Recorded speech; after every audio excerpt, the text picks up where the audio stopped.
Hello, everybody, and welcome back to Double Life. Today, we wanted to talk all about something that I've seen trending on YouTube and kind of TikTok sometimes, but it's this soft slash cozy approach to entrepreneurship and like personal finances and business as a whole.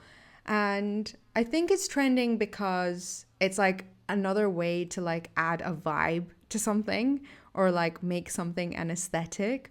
But I also think it's such a valuable conversation to have in the world of us, which is like people who are prone to burnout, but also like to do a lot of things at once and also like to like do a lot of big things at once. And I feel like there's a lot of elements of what we're gonna go with, soft or cozy entrepreneurship. Which one do you like better? I hear soft a lot more, but I think cozy sounds nice and cute. Cozy sounds Yeah. cute, yeah.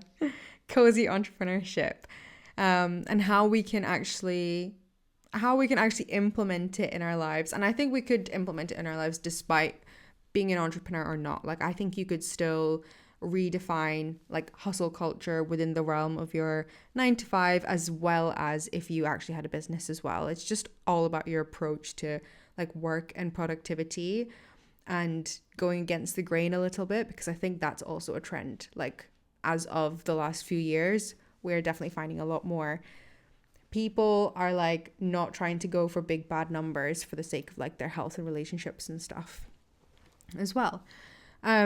So are there any ways that you think you've changed your relationship to, let's say, getting things done or earning money in the last few years, especially given like you've made a change from corporate to self-employment? Did you start that in corporate, or is it like the shift to self-employment that's changed your approach to like grinding and like working hard and hustling hard and kind of doing all those kinds of things? Yeah, I think I'm trying to remember now because it's been a while, but I think I kind of started a little bit towards the end of my journey in corporate. I think that's probably why I kind of tapped out a little bit, even kind of before the whole redundancy thing happened, just because I was just realizing more and more how that style of working just didn't suit me. And I did want to be a bit more soft in my approach and not be so, I don't know, attacky style with Yeah. me wanting to. Obviously, I was still ambitious and I wanted to achieve big things, but I think I just taken that approach for so many years and it did burn me out a number of times. And I was kind of sick of getting stuck in that routine of working super hard and feeling like I'm doing all the right things and being really productive, but then feeling really rubbish all of a sudden because I was burning out and then having to restart the process and like refine my motivation for things. And I just kind of got tired of doing that over and over. So I think it did hit me while I was in corporate, also because I was doing a lot outside of my day to day job. And I think it just became a bit more difficult to manage everything I was doing, which then it made a bigger impact on how much I was burning out and how just exhausted I was of working in that way. But I think what really allowed me to lean into like the soft, cozy way of being in, I guess entrepreneurship only really fully kicked in once I left corporate, but just that way of working, I was able to immerse myself in it more and experiment with it properly when I had more control over my day. And I think that's when I also realized the benefit of it and how impactful it was. And I was still achieving great things, and there was still a lot of things I was doing, but I wasn't burning out and I wasn't miserable and I wasn't constantly feeling like I was chasing my tail a little bit as well, which were all the feelings I had before. So I would say having the flexibility of my day is obviously a privilege, and not everyone can work like that because if you are in a 9 to 5, your time isn't really your own. But I think as an entrepreneur and as someone that works for themselves, you can go one of two ways actually. You can still be an entrepreneur, and if you're ambitious, you kind of use that as your driving force, and you can also panic a little bit and still put yourself in the position where you're burning out because you're running too fast and you're doing everything at full force, and you feel like because everything's on your plate and because you're the person that is driving everything, you're not really being told what to do, you're not really being pushed by a manager or anything, you can end up using that as a reason to do things like the hustling way. But I think there's also another option you could take, which still gives you success and fulfillment in all ways, but it just means like slowing down a bit and prioritizing other things alongside your work and the commitments that you have, and just making sure you have a bit more of a balance. And because I was already on this journey of kind of wanting to dial down how much hustling I was doing and trying to just enjoy my life a little bit more, because I just wasn't enjoying life doing that, then I started to realize you can have the best of both worlds. Actually, you can be a woman who is successful in their own right and does a fulfilling role and, earns money and kind of does things on their own terms, while having the freedom to take a step back when you need to and not waiting for that burnout point. You can, and I think the freedom that comes with having your own time as your own is that you're not subject to having to work 9 to 5 and these are your hours, and you have to just be switched on for that full time that you're in the office or you're around other people or you're just expected to be available.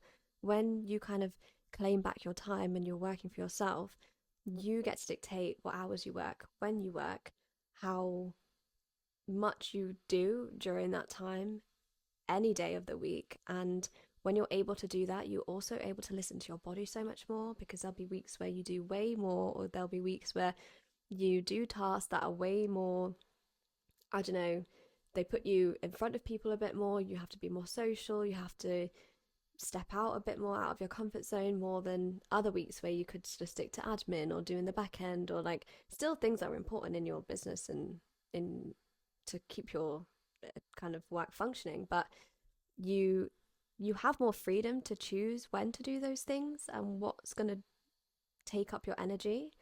And I think when you are in that position, I think it makes it so much easier to live that soft, cozy life. But what's been your experience? Because I know that you've more recently switched over to the entrepreneurship side full time. Have you noticed that you've been able to implement more soft life habits and become a cozy entrepreneur because of you leaving the corporate world? Yeah, 100%. But like when I left corporate, I made jokes to my colleagues that I was like quitting so that I could go to the gym. Because it's like, I feel like it's an infamous balance of life in terms of you can either go to the gym, have a social life, and be on top of your work, and be on top of like your household chores. It was like a little triangle. You could only pick two. Um, and I remember because I left my corporate job just off the back of finishing 75 hard. So I was like I was very aware of the fact that like the 75 hard habits had taken over my entire life while I was doing it, because I did 75 hard alongside my job. And it was so hard to actually do things like social media related things on top of 75 hard and my job. And I realized then that like, okay, for me, a cozy or soft life is actually being able to like dedicate time to wellness in terms of like my physical health and like going to the gym and like recovering from the gym and sleeping properly, and like actually I'm not going to work late tonight because I want to go to bed. Like things like that. In terms of like I was making active sacrifices between working more and actually just like either resting or putting time into like non-monetary hobbies like going to the gym or running or doing something like that. So I definitely implemented more of a cozy approach to entrepreneurship when I left.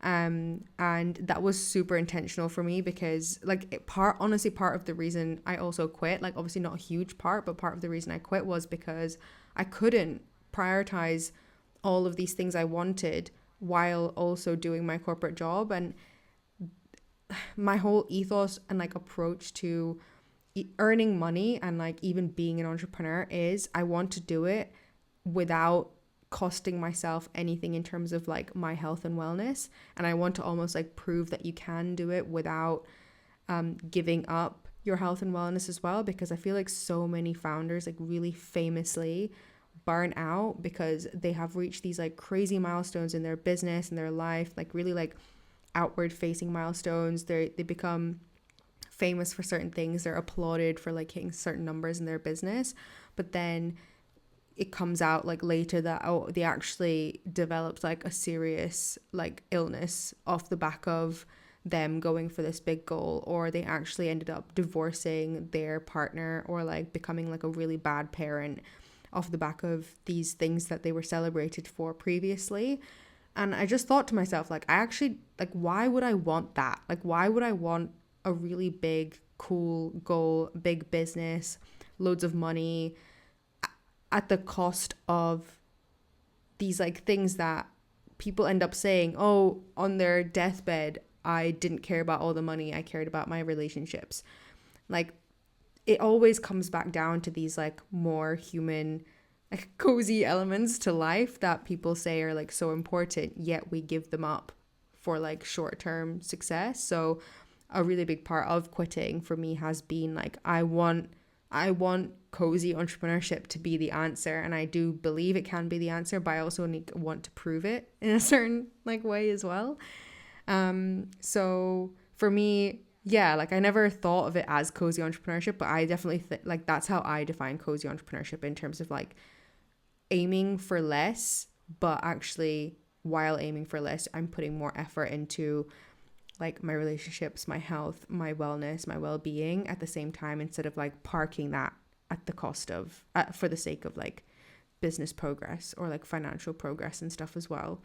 And I think that's definitely like a cozy entrepreneurship strategy. I don't know if like do you like one big thing around being able to, for example, be a quote unquote cozy entrepreneur but still prioritize all my health and wellness habits, is because I'm building systems that support me not needing to be like online or like hustling all the time. Like, I'm aiming to earn enough money while working a certain number of hours per week, so that I then have the hours to devote to relationships, my physical wellness, my mental wellness, stuff like that. So it's like, okay, my goal has been to build a system that supports this like cozy approach to entrepreneurship. I don't know, like, have you done this intentionally, or has it kind of like have you thought about how to actually how practically you can be a bit more softer in your approach to running a business? I think for me, what's changed is like me actually redefining what success means to me. Because since I did that, like success just used to mean working insanely hard, being someone that was super busy all the time and had loads of stuff going on, and just that outward, like external validation that you get from looking successful. But since I flipped that on its head and I actually started to look at, oh, what does success mean to me as an individual, and what do I want to see in my life that makes me feel fulfilled? It wasn't any of those things. It wasn't, I didn't want to be busy all the time. I was just doing that because I thought that that's what successful people did. And I thought that's what it meant, that was what was going to get me a pat on the back. And when I realized that that was just making me miserable by forcing myself to have like all this stuff on my plate and doing all these things that I didn't wasn't even that interested in, but because I thought that that's what it meant to be successful, when I started to undo all those things, I think then I naturally became someone who was a bit more invested in that cozy way of being an entrepreneur, because then it kind of stripped back that idea of like hustling really hard for things that you're not even interested in because society it looks great. It became more about, okay, well, now I'm looking at within my like my body and my mind what feels good, and what felt good was working on my own terms and working on things that I was passionate about, doing things that I enjoyed, still obviously earning and making a living because the money also provides me security, which feels great. And it also means that I can buy the things that I want to buy, and I can elevate my life in other ways that you can't really do without money. So there were, it just became, I started to kind of build habits around the things that actually meant something to me and were not just being done because externally I was being validated by what I was doing in the past. So I think when I started looking at things a bit more intuitively, it kind of naturally fell into place, like how I was working. And obviously, we've spoken numerous times about kind of cycle tracking and as a woman, what it looks like, your work kind of life balance, and how that's so different to a man anyway, because you can't really work on a 24-hour cycle when, as a woman, your cycle is the 28 days. Well, roughly anyway. So when I started looking at that, then I guess I just started to realize like all the things that we've been taught about being productive and being this high achiever and being someone that's like a go-getter, all these phrases that I use, they don't even apply to a lot of women because you can't physically work like that. So then I kind of just started to chip away at this whole idea of what it even means to be someone that's hardworking and the image that comes with that, because it's not sustainable for a woman. And as someone that suffered so much with my period and my cycle in general, I just knew I couldn't operate like that in a healthy way if I carried on just being this person that was going to try and conform continuously to these definitions that have been preset. I kind of just started to redefine all those things. Like me being hardworking does not mean that I'm working at full pelt every single day throughout the month. And if I miss a day or if I miss a week because I've got my period, then that means I failed. I just stopped looking at it like that. So all those kinds of things helped me kind of naturally gravitate towards that way of living. And it's just been so much better in every way. And I think there's still so much for me to kind of still figure out and learn. And I do think the key is also discipline and not falling into a trap of, I guess there's a fine line between living a cozy life but then also like not doing any work or like getting too cozy, you know?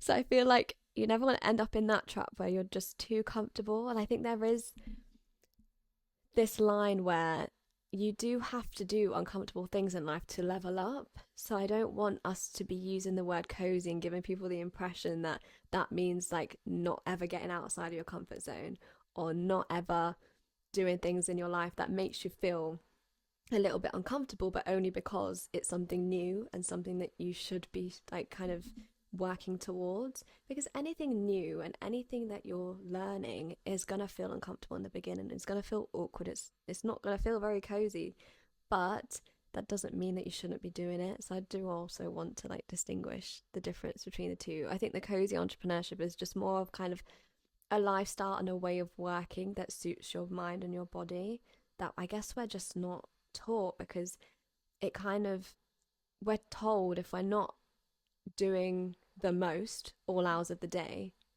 then you're not being productive. But you can still be productive while implementing these things that we're talking about.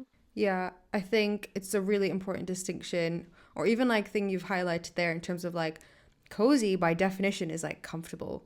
And what we're Mm-hmm. not trying to say is go for a comfortable approach Life. to entrepreneurship. I think cozy means more in the sense of like the opposite of cold and like sharp entrepreneurship, which I think is what the normal approach has been for a number of years. And I think what you said quite nicely there is that a cozy approach to entrepreneurship, not a comfortable one, means redefining what success is for you and acting accordingly. So, like, if you can, and that's kind of what I've done in terms of like success for me is hitting my milestones without dropping my relationships and my health. So, for me, it's like, if I am going to hit my milestones without sacrificing my relationships and my health, that means I hit my milestones either slower or at like smaller stages. And that's where a cozy approach to entrepreneurship can like rattle some feathers and seem like it's going against the grain, because actually you're maybe not aiming as high, or you're maybe not aiming for as much in the same time scale as a typical entrepreneur, I guess. And I think that might be like hard to do naturally for, I don't know, I want to say people like me and you, but I feel like you've nailed it a bit more or a bit better. But in terms of like our history as like firstborns, I feel like it might be harder to do things that correlate with being a cozy entrepreneur. And when I say that, I mean like not being perfectionist about everything, delegating, which I think you and me both struggle with, feeling responsible for everything and like having to do everything ourselves and like not having control over like every input to every output. I think those are things that I naturally inherently struggle with, but are like very pertinent to being a cozy entrepreneur. So it's like I'm also going against my own grain to go against the overall grain of entrepreneurship. But I don't know how, like, have you like struggled with any aspect of being soft as you've gone into being like a softer entrepreneur? I guess because I haven't really done it intentionally, I don't know if there's anything that came up that I like actively rejected. I think it was just the idea of seemingly not being a hard worker. I think I just really struggled with the idea of slowing down in general, just because I thought, well, I'm not reaching things as quicker now, and that kind of looks from the outside as me not really succeeding at all. So I think that's what panicked me a little bit. But I did have a question for you, and just in general, because as we're in our late 20s now, I feel like now is a good time to implement this whole way of living. Not that it wouldn't be a good time earlier on, but I do wonder if I was listening to this in my early 20s and the advice around, okay, we'll do things slower and the cozy way. And okay, I 100% still think like I would have reaped so many rewards from actually listening to my body earlier on in life. But I also do think the hustle isn't a negative thing when you're younger. And I think that if you're doing it in a healthy way, like now I'm at a stage where thankfully, and I say thankfully because I guess hustling did get me to my goals a bit quicker, which is now I can say in my late 20s that I've achieved a lot of the things that I wanted to do. And I think I would probably still be working towards those things if I didn't work as hard as I did. So I'm just like, my question was, do you think there would be a better impact on you and who you are now or what you've achieved if you had started this like cozy lifestyle or approach to work in your early 20s rather than like at this stage? I think this might be the first time we don't fully agree on something, which is crazy. But I actually disagree because I think it just comes back down to my whole ethos on like cozy entrepreneurship is just caring less about the time taken to achieve something, right? So in my mind, I would have much rather have been comfortable enough to approach things slowly with a better focus on like, because my definition of soft entrepreneurship is focusing on like my health, wellness and relationships as well as these business things. I would have much rather gotten used to doing that earlier on because now I struggle with things like burning out, not working fast on something, not doing the most, instead of being able to make peace with the fact that like if I don't do those things, it's fine.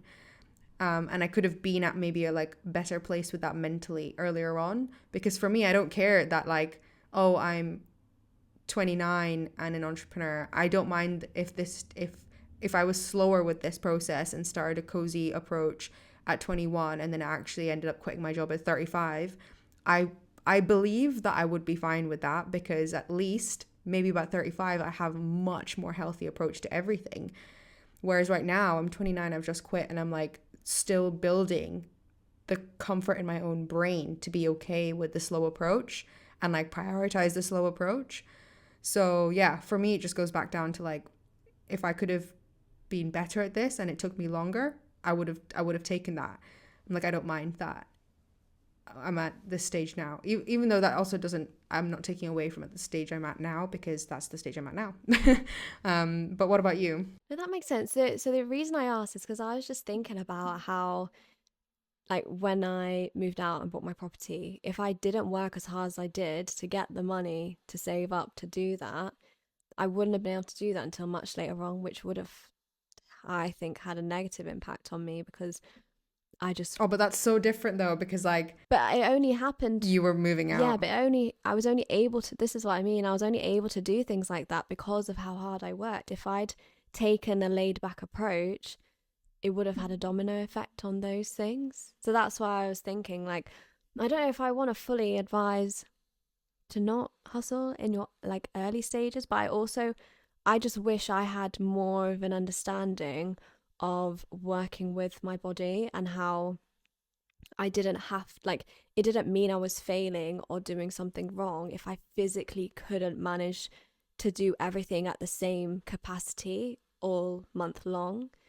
And I guess just the understanding of my body that I have now, I would have benefited from back then. But even though I'm in such a like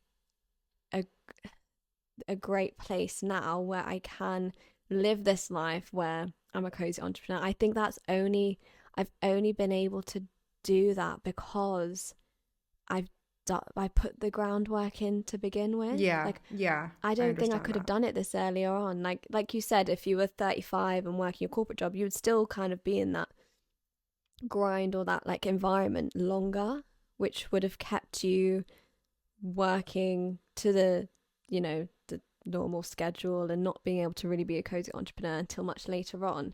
So that's why I do think, like, I think having that like just grit and determination early on still does pay off, but I think you just have to be careful to not run into traps of overdoing it, which I think is what we did. But I just, I don't know, I think there's a fine line between when you do things. So I think at this stage, I just don't, like, if you're someone that's in your late 20s and you're kind of exhausted and over it, like, that's kind of where I ended up, because of the fact that I worked so hard and I just like burnt myself out so many times. But maybe if I did that hard work, knowing that I could take rest and knowing that I could take breaks and knowing that it didn't have to be an all or nothing approach all the time, it would have meant that mentally I saved myself as well as still being able to achieve those things.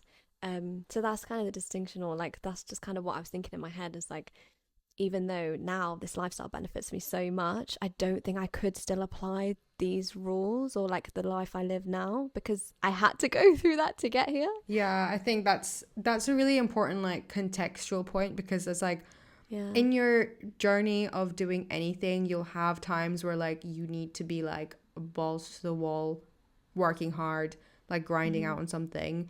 But I think maybe the conversation has to come back down to like, okay, well, I think maybe a soft approach to entrepreneurship is the baseline, and then you turn the dial up or down as in when you feel like you need to, but you just remember that your baseline isn't the dial being up. And I think that's what we need to remember. It's like, we started out with the dial being up and we just kept it there until we realized there's something called soft entrepreneurship. Whereas now we can talk about this as an actual topic on a podcast episode and be like, okay, the actual baseline is being able to choose your hard and choose your soft, and do more of those things as and when you need to do them, depending on your goals. And like your goals required you to save hard and save fast for that property.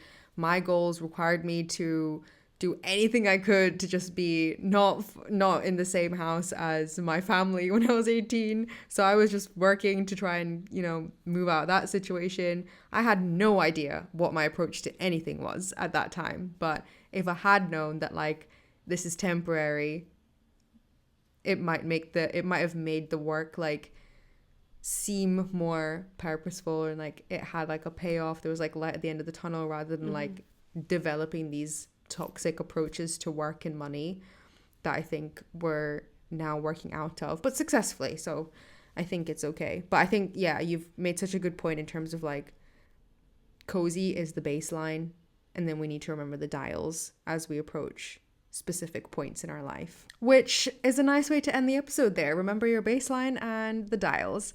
If you enjoyed listening to this episode, please give us a 5-star rating on Spotify or Apple Podcasts if you're listening there. And don't forget to follow the show. And if you're watching on YouTube, leave us a comment if you relate to anything at all in terms of like how you've approached work, life, and like hustling over the last few years, and how you maybe are a soft or not so soft entrepreneur or 9-to-5er. And don't forget to subscribe to the channel and like the video, and we will catch you next week. Bye. Bye.